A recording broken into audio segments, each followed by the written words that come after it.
It's that time. Everything and anything basketball, presented by The Outrage. With Kajan Castle and host Spencer Byers, this is Polar Opposites.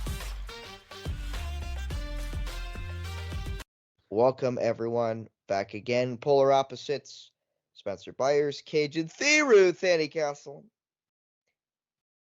A lot of stuff's happened as the first set of games have just finished out of the All-Star break. But going back to the All-Star break, one more firing happened. The Nets fired Jacque Vaughn as their head coach. They announced Kevin Ollie will be the interim bench boss, former UConn Huskies head coach who won a national championship back in 2014 as their head coach. Mm-hmm.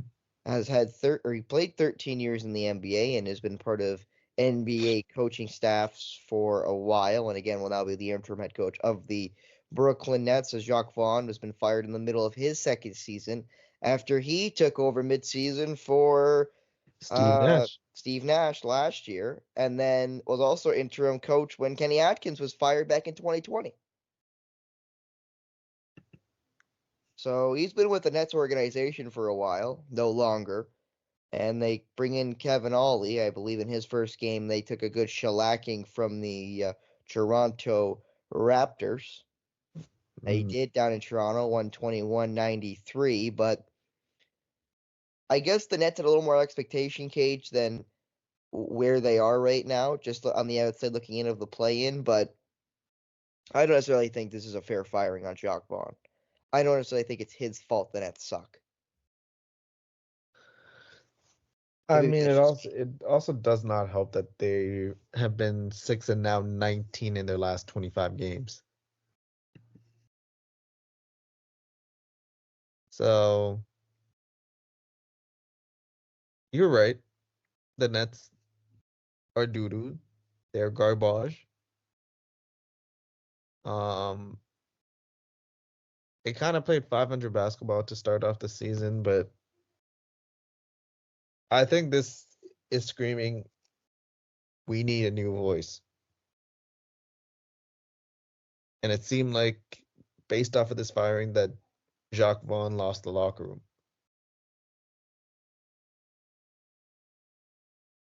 And like his message was falling on deaf ears. And if that was the case, can't say I blame the Brooklyn Nets for firing him, because you need a voice in which people can navigate around and respect.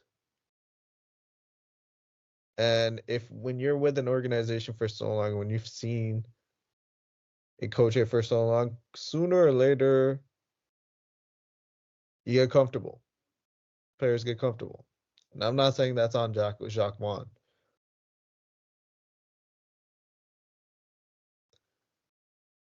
But I think a fresh voice needed to be in Brooklyn. And is Kevin Ollie that guy? Or do they go elsewhere and search? I mean, Adrian Griffin's on his couch right now making a ridiculous amount of money. And yeah, I know he's a rookie head coach, but there's less pressure. He's got a pretty good win percentage. Milwaukee. He's got a pretty good winning percentage as a rookie head coach. I don't know if he wants to ruin that by going to Brooklyn. That's a fair point. But I can't think of anyone off the top of my head they would be in for. Glenn Rivers would have been coaching that Brooklyn team. You would have thought that it would have fit Doc Rivers' MO of a team that, could use a fresh voice and somebody that could, be kind of steer the ship in the right direction. Instead of going to Milwaukee where the ship was already going the right direction and now it's kind of gone a little off course. Yep. But I got to be honest, Cage, looking at the Brooklyn roster, they kind of suck. Like, I'm not sure I like the Brooklyn roster.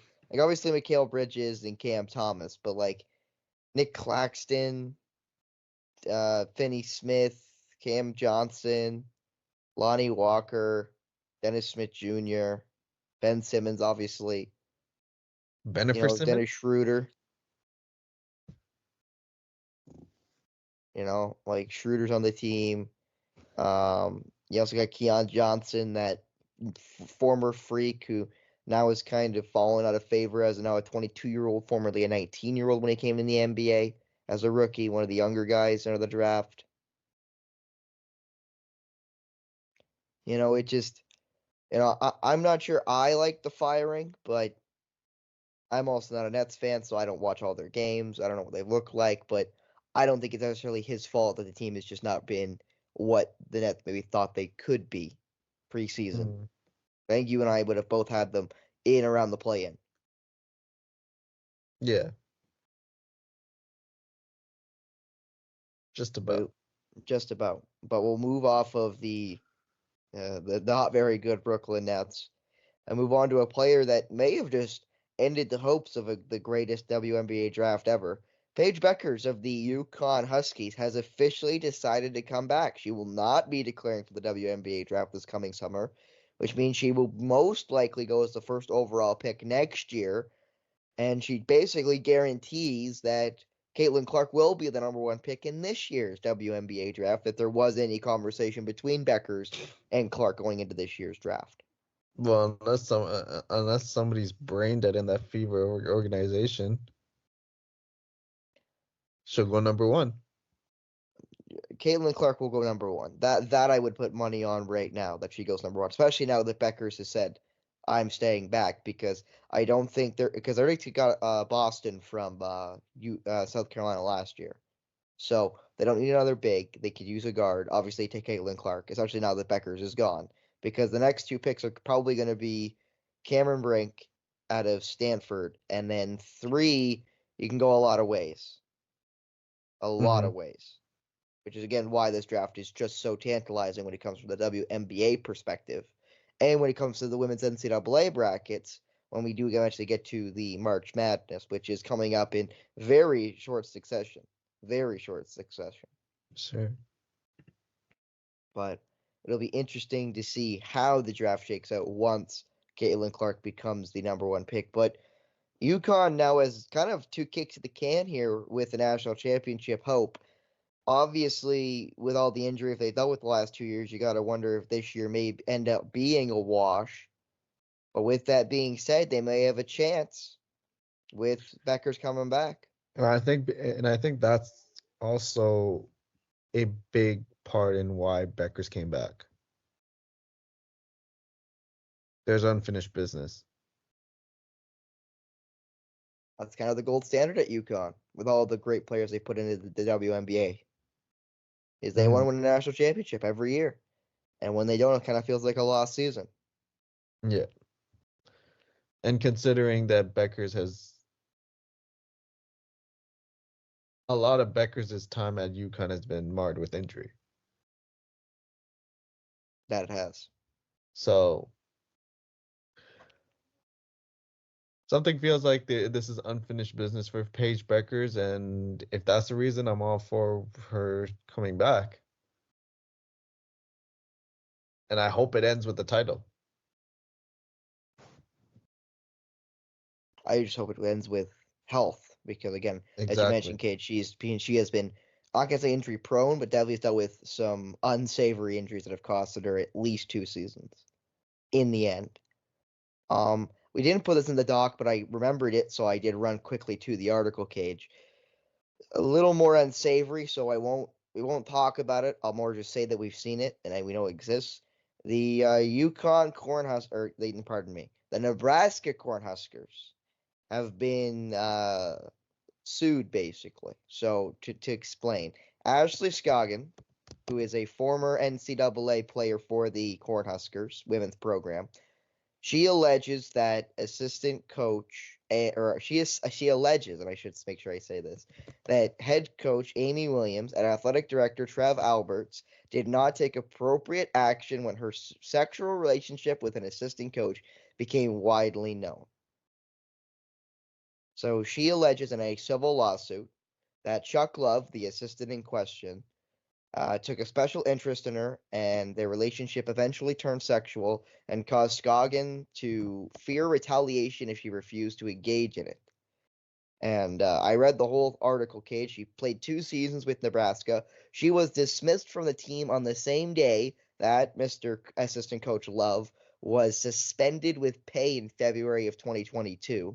Love resigned 3 months later. Scoggin now transferred to UNLV down there in Las Vegas.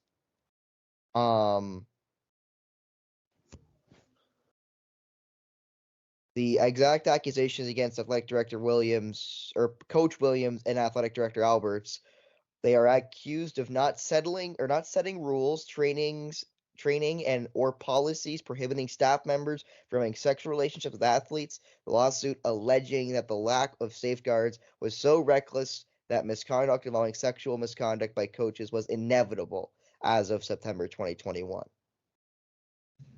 And this is all according to the lawsuit case. So I'm going to read this from the AP article. Okay. So this is from the AP article according to the lawsuit. Scoggin had an internship in the athletic department in the summer of 2021, and she expressed interest in becoming a coach someday. Love invited Scoggin to work at a small table in his office, and she accepted. Love, who was married, asked Scoggin personal questions, including the type of alcohol she preferred, and Love began asking her to go out for drinks with him. Scoggins declined several invitations before eventually accepting one. A few days later, they met late at night in a Costco parking lot where Love kissed her and asked, "Have you ever done anything with a coach before?" The interaction left Scoggin feeling confused and trapped because it was now undeniable that Love wanted a sexual relationship. Once the relationship turned sexual, Love expected Scoggin to be available and willing whenever he wanted to have insert word here, and included summoning her to his hotel room when the team traveled for away games. On a night before a game at Penn State in February 2022, team members and practice players created a ruse to confirm and videotape Scoggins' presence in Love's hotel room. A male practice player falsely represented himself to the desk clerk as Love to obtain a duplicate room key. Two team members confronted Scoggin in Love's room. They reported their feelings and video to Williams. Williams cast Ashley in the role of a seducer and a liar, the lawsuit said.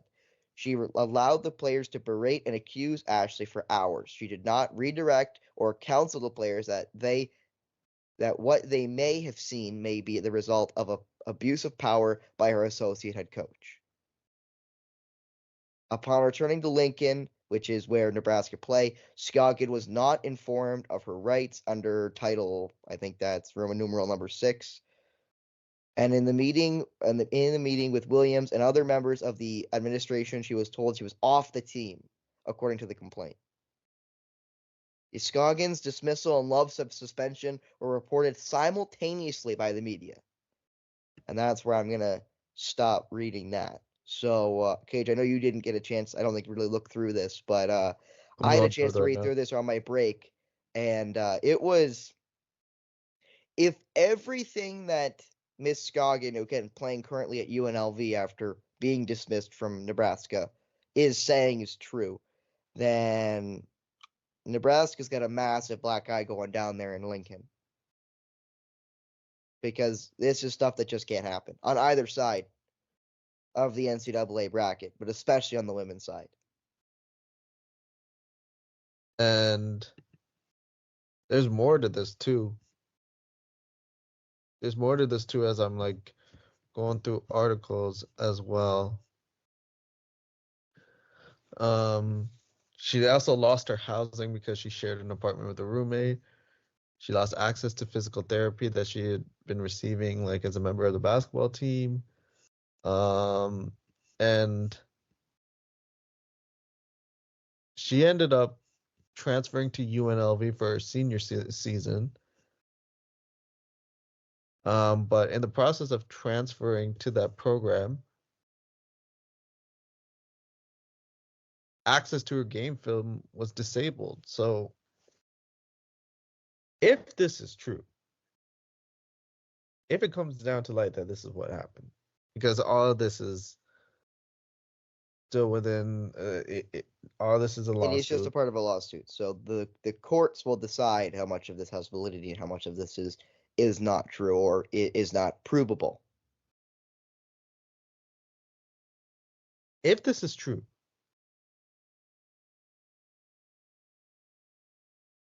this screams avoiding scandal and embarrassment and not protecting their student athlete. And you know how I feel about athletes. I feel like I'm more on the side of the players than I am on the system. I am with the system. This would be infuriating.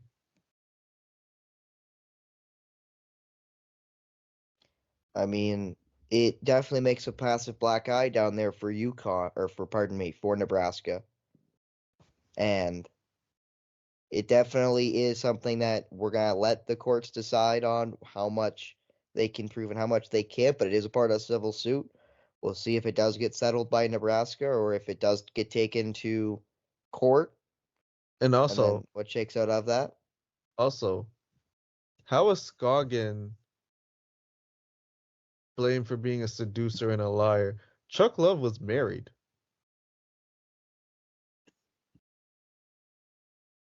That he was. Chuck Love was a married man. And it seemed like it was a player that got the worst of the deal. That she did. And I'm again, like, man, now she's with UNLV, so no longer a part of the program after being dismissed. And so we'll see how the civil courts handle that dispute. Now, the NCAA handles that dispute because I assume they will also have their own investigation and they will have their own decision making on what they're going to do with the information and their investigation and what they have come up with. So we will move off of the NCAA. Very heavy topic, I know, and I did kind of just throw it at Kajan into his lap, but it was something I read while I was on break at work. It was something that I went through. I read the whole thing, and I knew about. And I wasn't really thinking about it until I went over to the articles, and I was just scrolling down and I saw it again and went, we probably should talk about it. We definitely should mention it because it is a rather big story, mm, and I don't really know how many people are going to be talking about it. But again, it is just all allegation. It's all in civil suit. So I'm not necessarily saying that any of this necessarily happened, but it is still in an accusation, and it has been now presented to you as the lawsuit has been presented to the courts. So we will now move off of the Nebraska Cornhuskers, and we'll move to Klay Thompson, who will be coming off the bench for the foreseeable future with the Golden State Warriors. Probably for the best is Jonathan Kuminga's looked really good for them, as well as Brandon Podziemski. yes. And another thing I want to mention, Cage, because I really don't want to talk about Klay, because we've spoken a lot about the Warriors and their inconsistencies and them not looking like the championship team we're used to them looking like. But Yep. Steph Curry recently came out and said during, I believe, the All-Star break that he's 100% sure that himself, Klay Thompson, and Draymond Green will all retire as Warriors. And Cage, I'll be honest, I feel like that is almost guaranteed to not come true. Almost, unless those guys take pay cuts, I can almost guarantee that's not going to happen. They won't be able to afford them. Mm. I don't think, if they want to be a championship contending team. I just don't see it. What do you think?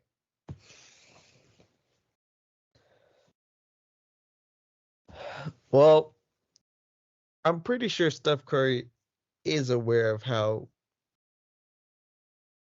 pay is going to be a thing.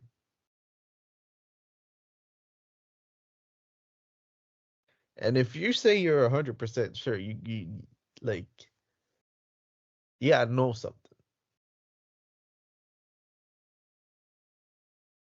Seems like one of Klay. It seems like based off of what he said, one of Klay or Draymond might take a pay cut.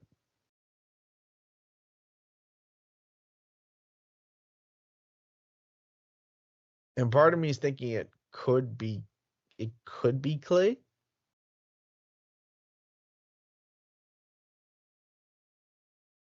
Given that he's had a ton of, given that the season's kind of been like a little bit of a struggle for him.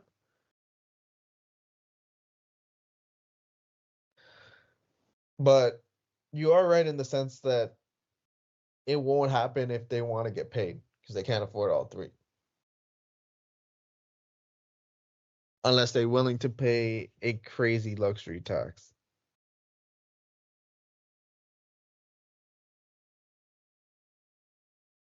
Um,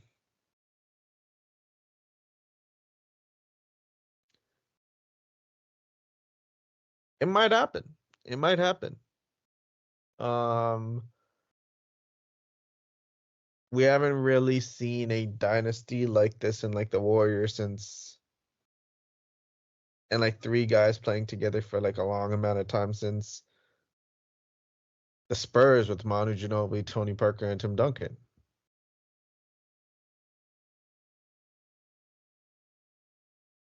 So it'd only be right if they all retired as Warriors, because I'm not gonna lie, now I just remembered like Tony Parker spent his last season as a member of the Charlotte Hornets, and that don't feel right.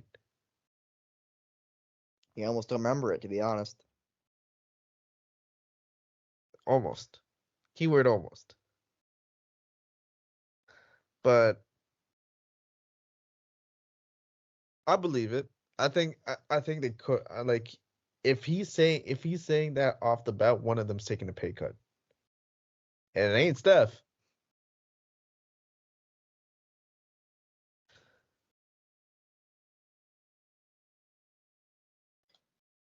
But yeah, they've earned the opportunity to retire as Warriors for the amount of blood, sweat, and tears they put into that franchise. With Curry, his status as a Warrior was in question, given that he was dealing with so many ankle injuries. They had to choose between Steph Curry and Monte Ellis at one point, and they chose Curry, and it worked out great for them. Draymond Green was a second round pick. As much as its antics are on full display at times, he's made a name for himself, like considering where he started off, being drafted in the second round out of Michigan State, and then even Klay Thompson. Harrison Barnes was the bigger name coming out of North Carolina, being drafted 7th overall. But it was Klay that overtook him and became the second option to Steph Curry before Kevin Durant came in. So all three of these guys came a long way. And it's only right that they retire as Warriors. And Curry saying that has to hold some merit, especially if he said 100%. Because that cannot be thrown around lightly.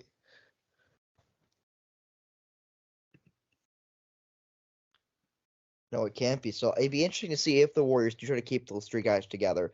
I think it's inevitable they're not going to be able to, but we'll have to see on if that ends up becoming the case, or if they'll be able to find a way to keep those three guys get together and keep some of their younger guys, especially like Kuminga, happy and paid. Mm-hmm. I think will now be cause the problem. But we will now move off of the Warriors and move to another NBA topic with the suspension of Isaiah Stewart. We spoke about the fight. We spoke about the altercation that allegedly happened. He's been suspended 3 games for the alleged. I'll say alleged because I've never seen the video. The alleged altercation of is it Drew Eubanks? Yep. I can't remember his. I keep thinking of the boxer, Chris Eubanks, but Drew Eubanks of the Phoenix Suns, still, right? Yep. I was gonna say I thought it was Phoenix, but massive for Isaiah Stewart because again, we saw what happened with him and LeBron when he left the floor bloody. He's kind of seen as a rough and tumble guy, and then he gets in an altercation before the game in a game that neither of those two guys played in. I mean, it just seems a little fishy. Nothing's come out about why the fight still happened that I know of, Cage. But do you think the 3-game suspension was fair? I'm surprised it wasn't longer, given that he got arrested. Now the charges did get dropped, but Granted, the charges got dropped, but the fact that it was just 3 games suggested maybe there wasn't much to it as it was suggested coming out of initial reports. Because something like that which involved an arrest, you would think would involve more than a 3-game suspension. That kind of says a lot about how that altercation went down, and that wasn't really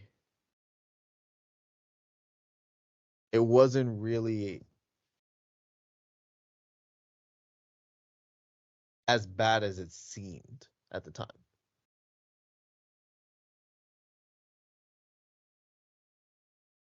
Maybe not, but still interesting that, you only got the 3 games. Mm-hmm. But we'll move off of the suspension, because just mentioning that Isaiah Stewart did get suspended for his altercation. I'll now move on to Nikola Jokic, The who great makes Nikola history. Jokic. He makes history again. First player in 40 years to post 20 points, 15 rebounds, and 15 assists while shooting 100% from the floor. He's fourth ever with triple double versus every team. So he's had a triple double against every single team, but of course the team he plays for in the Denver Nuggets. Of course. So Nikola Jokic again just showing how different he is as an NBA center compared to everybody else. Mm-hmm. Oh man, best center in the league. Don't at me, Sixers fans. Do at me, Sixers fans. Try me. Actually, yeah, you know what? I'm with you there. At me. At me, Sixers. At me, Sixers fans. Win a We second want round. the At me, Sixers fans. At me. we want the smoke. We want the smoke. We want all the smoke. We are not, we're not the Bucks. We want the smoke. No smoke, Pat. No smoke, Pat. We No, want no smoke smoke from the pack. No fans smoke of the pack. foul merchant. Yeah. The guy who sits out half the season. Yeah, I want smoke from that team. I mean, in fairness, he does deal with a lot of injuries. My back. My knee.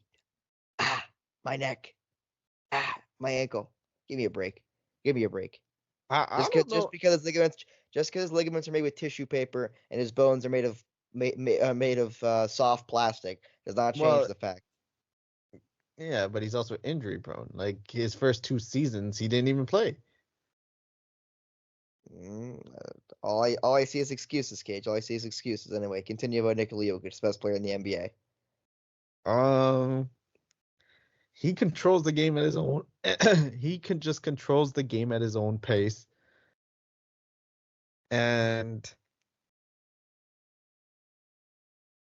people forget was a 2nd round pick 10 seasons ago. Controls the game at his own pace, can do it all, pass, shoot, score on the inside, rebound the basketball. Is a better defender than people give him credit for.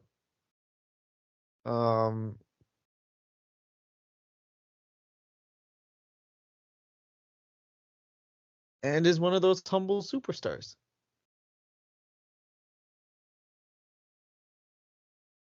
And the way he makes the game look so easy is scary. It's absolutely scary with how he makes the game look a hell of a lot easier for not only his teammates but for himself. And it's a thing of beauty to watch. Like, you talk about the star power of the Clippers, then there's or the Lakers or the Suns. Obviously, you got the Bucks and Sixers there. But it was Denver that won the title last year, and he was at the forefront of it, the driving force behind it. And I guess, in my opinion, I gotta also not discount the star power of the Celtics. But in my opinion, they could very well repeat again. And he's the reason behind it. He's the reason behind it. He's in a way him. You gotta say the foul merchant Embiid. Giannis, in a way, they've brought the big man back. After it was kind of going by the wayside in terms of the guards and the wings, now guys like Jokic are bringing the dominating big man back into the game.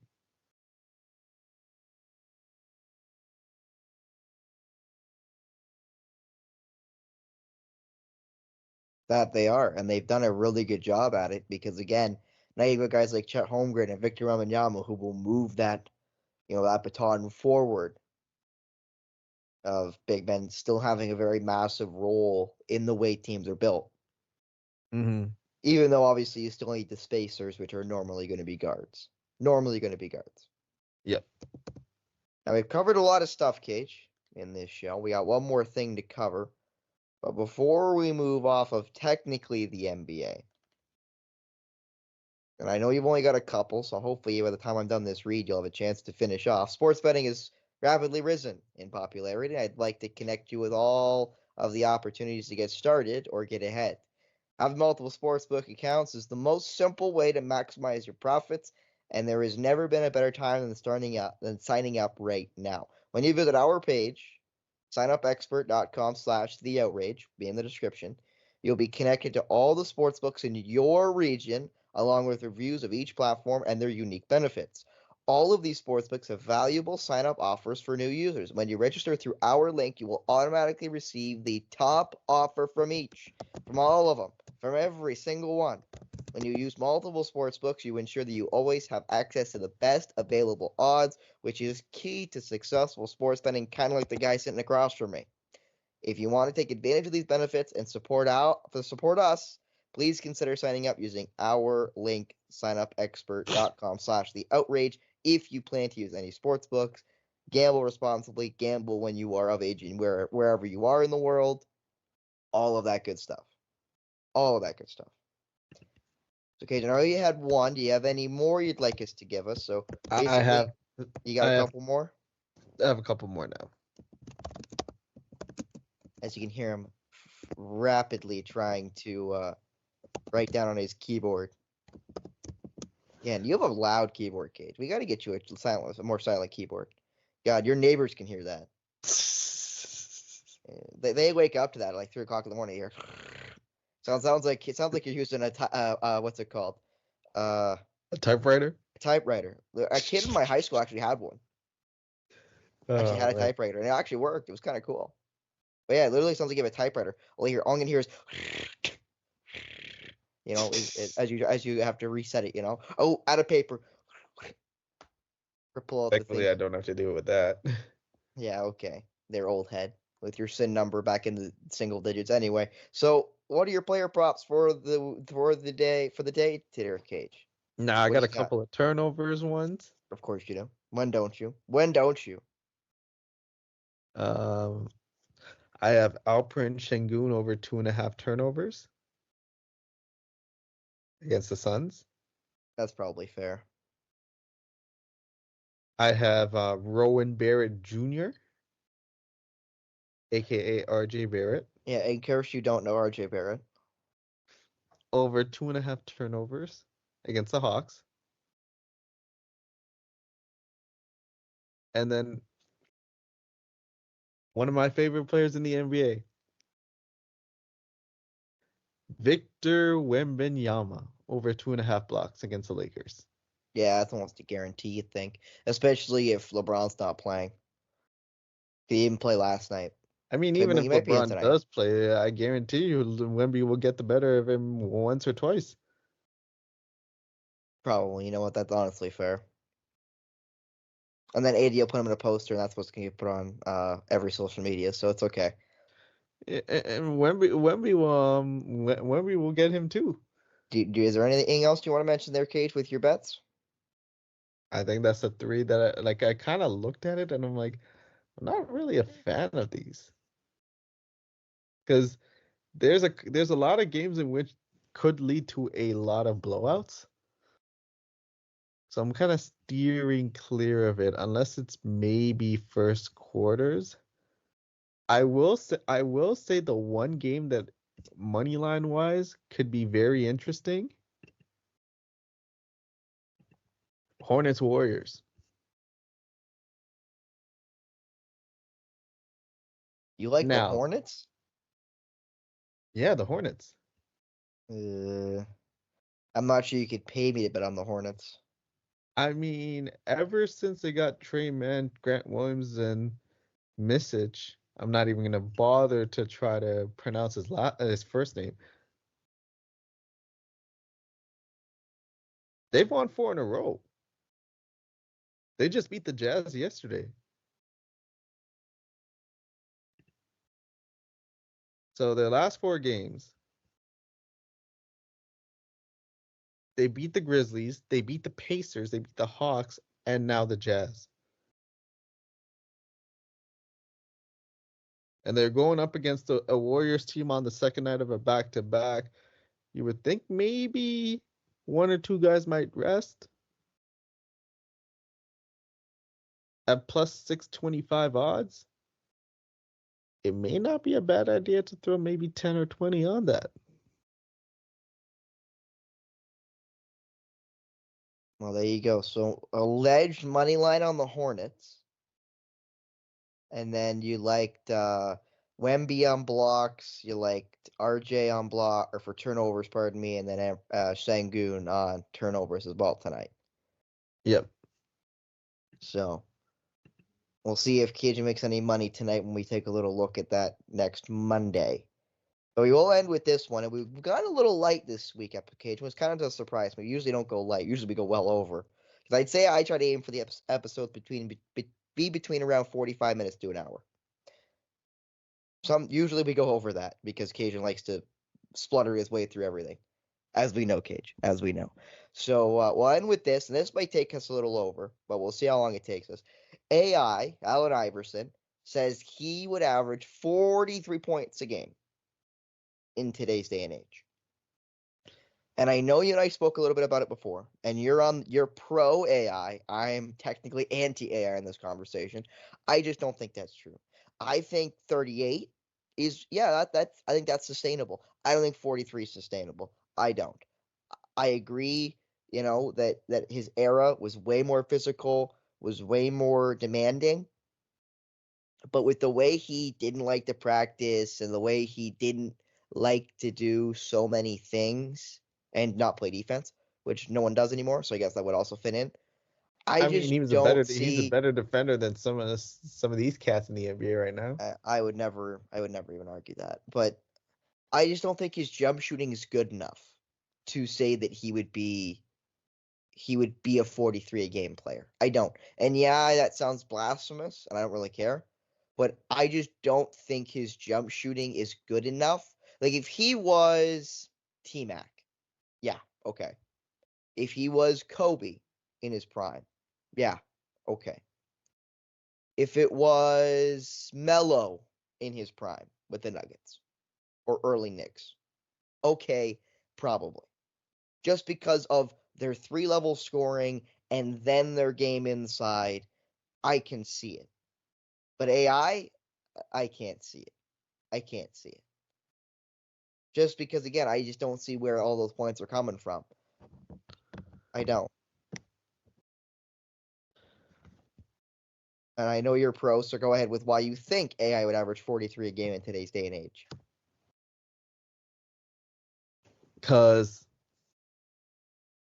one, he's not the most efficient shooter. Like that's an obvious one. But he can heat it up with the best of them. And there's a reason why people have called him pound by pound the best player in NBA history.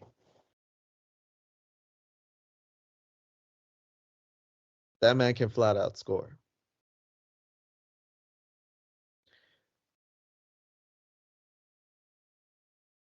And granted, with the way he played through injuries and his stamina, and the fact that he can play 45 minutes a game. Maybe the only reason why maybe you could argue he won't average 43 a game is he won't be playing as many minutes. But if he's playing that many minutes, yes, because he's going to put up a lot of shots.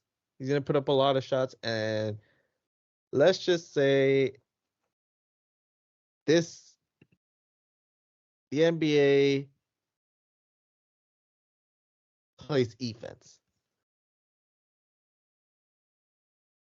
This era of basketball, this era of the NBA does not play a lot of defense. And it's more favored towards the offensive player. So if somebody like AI could average like almost 33 a game in an era that was more suited to defense, I can't see why he can't. I don't see why he can't do it. I don't see why he can't do it in this era. I just don't see it. Like, I just don't see a world where somebody averages 43 a game today. I just don't see it. Like, we talk about how Wilt averaged 50 a game and had the 100-point game, and everyone likes to. And I'll be honest, Kajan, this may divulge a little bit because I am getting really aggravated about going on social media, that I do hate openly going on social media. I still do it because I am, 21, turning 22 in a couple months. So Yeah. I'm in the generation of going on social media regularly, but I hate it. At times, I'll say especially because people like to rip down people's legacies and talk about how, well, they're not that good because, and then insert some, I'll say propaganda, but some sort of argument against it. Like, I've seen a lot of Wilt Chamberlain hate recently, and I don't know why. He's long gone, R.I.P. to the great Wilt Chamberlain. But I don't understand it, Cage. Why do we, especially as a media, but as a NBA scope, take away from players' legacy because of who they played against? Well, wait, Chamberlain played against plumbers. A, that's not true because he played against Bill Russell, who we do see as a great all-time because he won 11 championships. A. Elgin Baylor. And B, and I'll make sure, again, the B is the important part. You're taking away from him because of the competition he played against, which is out of his control. So you're telling me he was so good that you're telling me that things he can't control are what you think are against him. If you want to say the lack of championships goes against him, I won't argue with you. I think you're wrong, but I won't argue with you. But if your argument is because of the era he played in that takes away from his greatness, then there's nothing to talk about. Because that, in my opinion, that means Jordan can't be the greatest. Because you can't tell me that the NBA in the 80s was the best it ever got. The NBA now is so much better, player-wise. Yes, the strategy I don't think is as good, and the coaching isn't as good.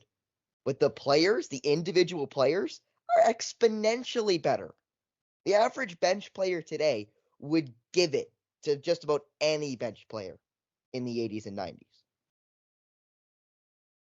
You talk about like Bruce Brown rating Sixth Man of the Year, Malcolm Brogdon, pardon me. They wouldn't just give it to anybody in the 80s and 90s off the bench. Most of the starters can't shoot, can't score. Just knew how to play defense, which ironically usually was hit them. Yep. Like, I'm not saying that these players aren't great. But if you're going to try to rip down players' careers with criteria that damages players you like, and then your argument is just, well, that doesn't count, then there's something we need to talk about. Because I don't think AI averages 43, because I don't think anyone would average 43. I just don't think don't think that is the way the game is. I don't think there's enough time to score 43 every single game. And you're going to have off nights. AI had off nights. You know how good you got to be? How many points you have to score to average 43 a game? I think 38 is obtainable. I think 36 is very obtainable. Doncic is at 34 right now. I think Harden averaged 40, 30, or I think 36 Harden or averaged 38. like 36 or 37 like in 2019. Yeah, when he won the MVP or didn't get it or was really close. Like that is a obtainable and sustainable average. 43 is not. 43 is too many to try to sustain, try to average. You have to be really consistent. I don't think AI is that consistent to average 43 a game. And yes, I know he averaged 30 a game in his career. And yes, he has a career average of 26 points per game. But I don't think he as an individual is consistent enough to average 43. I think Kobe is. I think T-Mac is. If you're taking a guy who played in the physical era to come to today's game and drop them in at their prime, I think they could. I think prime AI has a shot. I think he get to 38. He may get to 39 or 40, but I don't think he gets above 40. I think 40 is way too high of a benchmark to get over. I don't think we ever see somebody average 40, to be honest. Because they have to be so good and so consistent that it's going to be nigh impossible to obtain. Like, it's going to be so hard to find a guy who can average 40 every single night. Every single night. All right, so let me ask you this then. Which player right now do you think has a shot of getting to 40? A legitimate. Well, I think I'd be remiss without mentioning Wembanyama. Or Chet, but I would say Wembanyama more likely. I don't think Embiid will do it because of injury, but I feel like Embiid could. Mm-hmm. Especially if he stopped trying to shoot jump shots.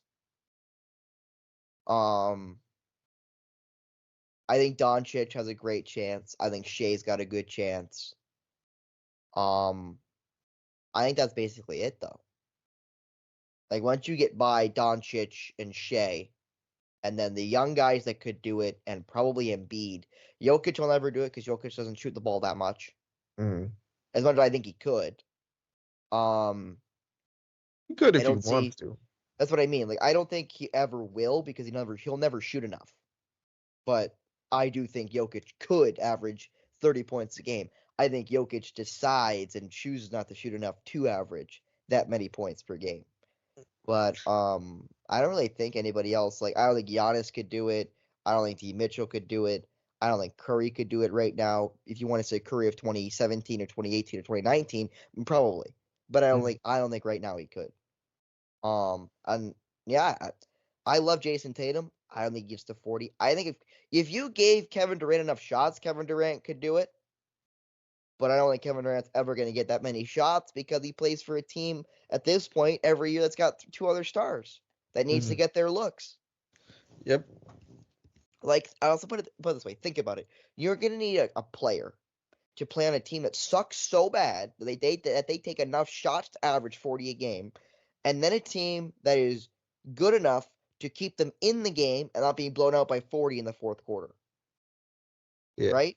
So you need a team that's basically like Kawhi with the Raptors when they won the championship. You need a team that has no other stars but is good enough to win to be able to get a guy to average 40. Yeah.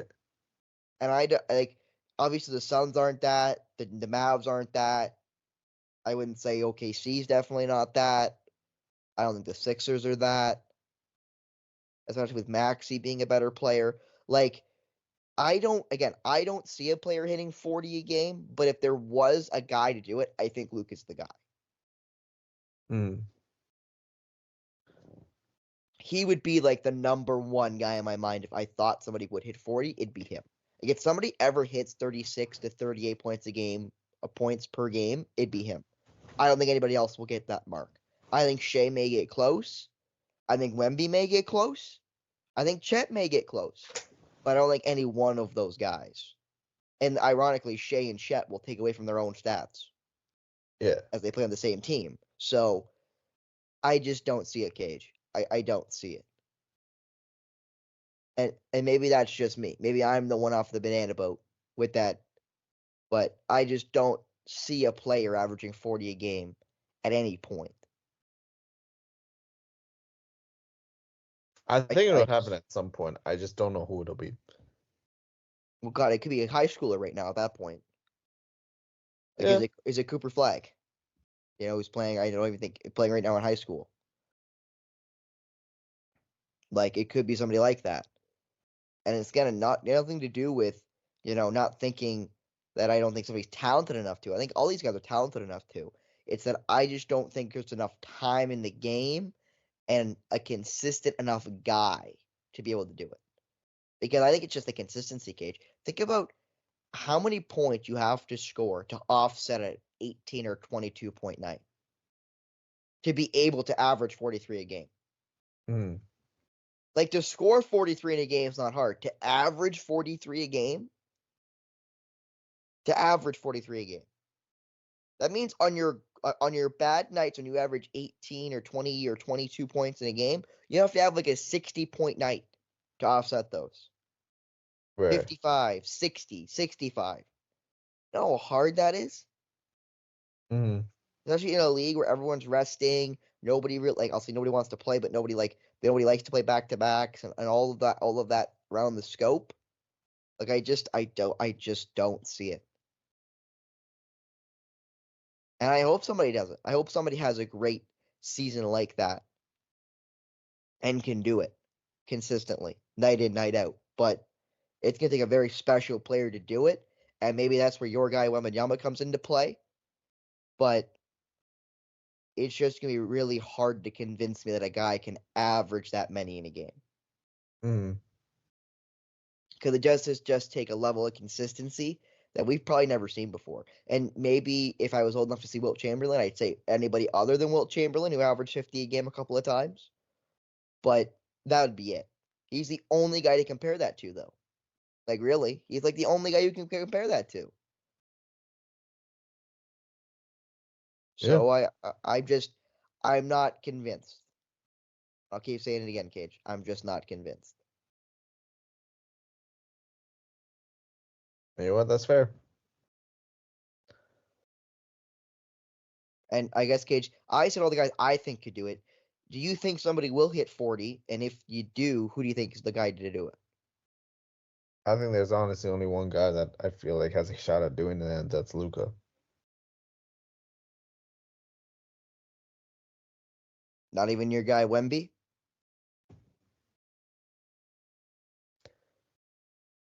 It's possible, but I'm not gonna put. But even I wouldn't put that on him just yet. Fair point. And it's obvious, folks, at how much of a Wemby fan I am. I mean, you put him in put him in the top 10 centers before he even played an NBA game, for Christ's Yeah, sake. but that also kind of looks brilliant now. I'm not arguing that. I'm just saying you're the idiot who did it. Yeah, and I'm the idiot that is being proven right. I never argued that fact. I just said you're the idiot. Oh man. So you think Doncic is probably the only guy to be able to do it? Honestly, yeah. Because as much as I like Shea, that OKC team's gonna get deeper. Holmgren's gonna take away some of those touches from him. And I think that's gonna hurt him. I can't agree more. Especially because they're going to get another top pick. And yeah, I know this draft doesn't look to be great. There's always good players in every draft. Yeah, there's sometimes not a lot in every draft, but there's always NBA bodies in an NBA draft. Mm-hmm. So somebody's going to be a good player, and obviously it's the team's job to find that guy and be able to pick them and develop them. Yep. So we'll see who those guys are out of this upcoming draft. That he doesn't have a Wembanyama, doesn't have a Chet Holmgren, doesn't have a Jalen Green or a Cade Cunningham, for example, who are good NBA players. So we'll just have to see on that. But Cade, do you want anything else you want to talk about before we go? I think we've rambled on enough about the lack of the interesting scoring in the NBA.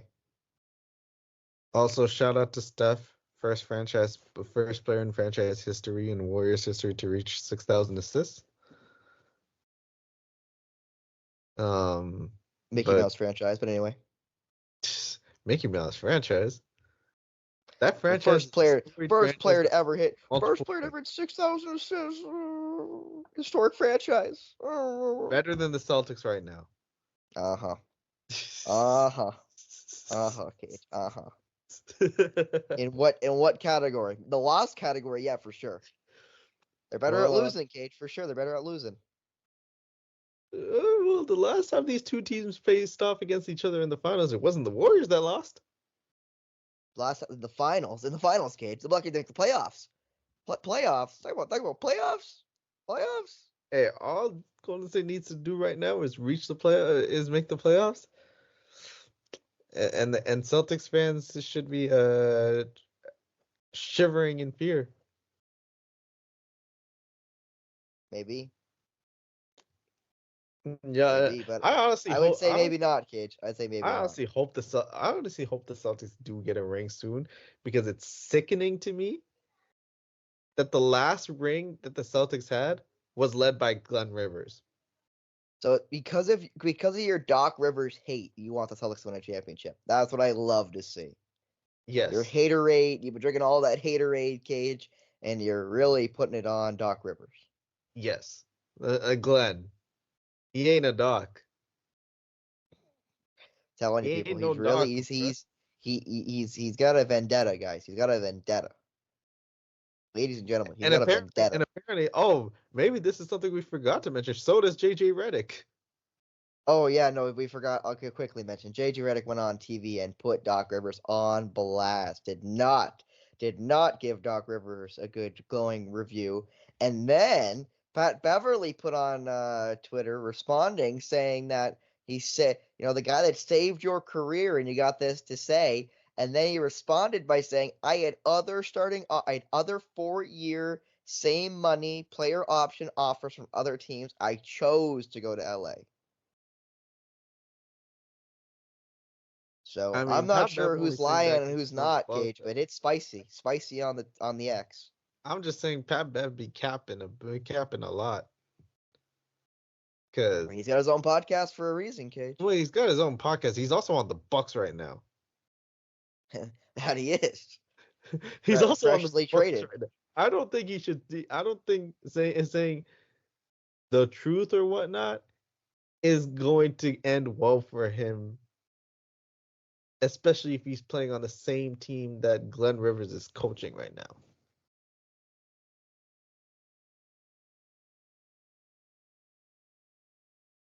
I mean, But hey, yeah, that's yeah. just me. I can't argue that, Cage. I Maybe can't argue that's that. maybe that's just me. Like, Definitely. Well, with the haterade you sent to Doc Rivers, it definitely is just you. but in But terms of anyway, Pat Bev, gotta be honest, Cage. I'm actually looking at something right now. I have the NBA open up on my app. Let me give me 1 second. I just want to check something. Just want to check something. Do they play tonight?